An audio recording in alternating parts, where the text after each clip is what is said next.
நம்ம சப்ஸ்கிரைபர் ஒருத்தர் காலையிலே ஃபோன் பண்ணி கேட்டாங்க, என்ன சண்டே வீடியோவே காணா அப்படின்னு சொல்லி. 2 வாரமாக காணனே. நம்ம உண்மையிலே சண்டே வீடியோ இதுதான் இப்போ வெயில் காலம் ஆகி போச்சு.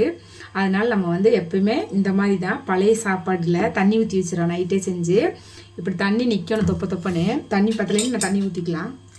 ஊற்றிட்டு ரொம்ப தயிர் போடக்கூடாதுங்க. தயிர் ரொம்ப போட்டால் தயிர் சாதம் ஆயிரும். அளவாக ஒரு 2 ஸ்பூன் இல்லைன்னா 3 ஸ்பூனு போட்டுட்டு போடுறப்ப எனக்கு எச்சு ஊறுது வருங்க. நான்வெஜ் செஞ்சால் கூட இப்படி எச்சு ஊறாது.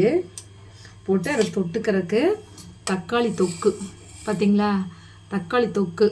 இந்த தக்காளி தொக்கு வந்து தோசைக்கு நல்லாயிருக்கும், சாப்பாட்டுக்கு நல்லாயிருக்கும், இந்த கஞ்சிக்கு செம்மையாக இருக்கும். இன்னும் கருவாடு தொக்கு இருந்தால் சூப்பராக இருக்கும்.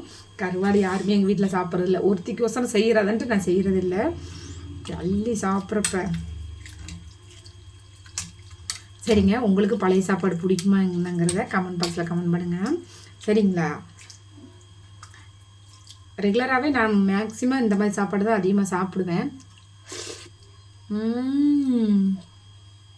கொஞ்சம் உப்பு மட்டும் கம்மியாக இருக்குது, போட்டுக்கலாம். எடுத்து இந்த தக்காளி தொக்கு எடுத்து சூப்பராக இருக்குது.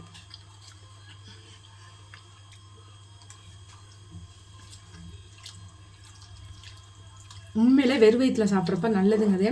இட்லி, தோசை, பொங்கல், அந்த வெண்பொங்கல் அந்த வெயிலுக்கு சாப்பிட்டு பாருங்க, அடாடி இருக்கவே முடியாது. அந்த அளவுக்கு கண்ணு சொக்கிட்டு வரும்போது கஞ்சியை குடிச்சு பாருங்க, ஃப்ரெஷ்ஷாக வேலை செய்யலாம். அது வயக்காட்டில் வேலை செய்கிறவங்க, தோட்டத்தில் வேலை செய்கிறவங்களுக்கு சூப்பராக இருக்கும் இந்த கஞ்சி.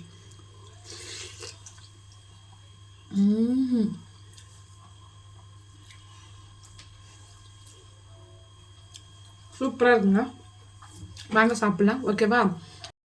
சரிங்க. இன்றைக்கி உங்கள் வீட்டில் என்ன சாப்பாடுங்கிறத கமெண்ட் பாக்ஸில் கமெண்ட் பண்ணுங்கள். எங்கள் வீட்டில் இதுதான் ஸ்பெஷல். யாராருக்கு பழைய சாப்பாடு பிடிக்குங்கிறத கமெண்ட் பாக்ஸில் கமெண்ட் பண்ணுங்கள். ஓகேங்களா?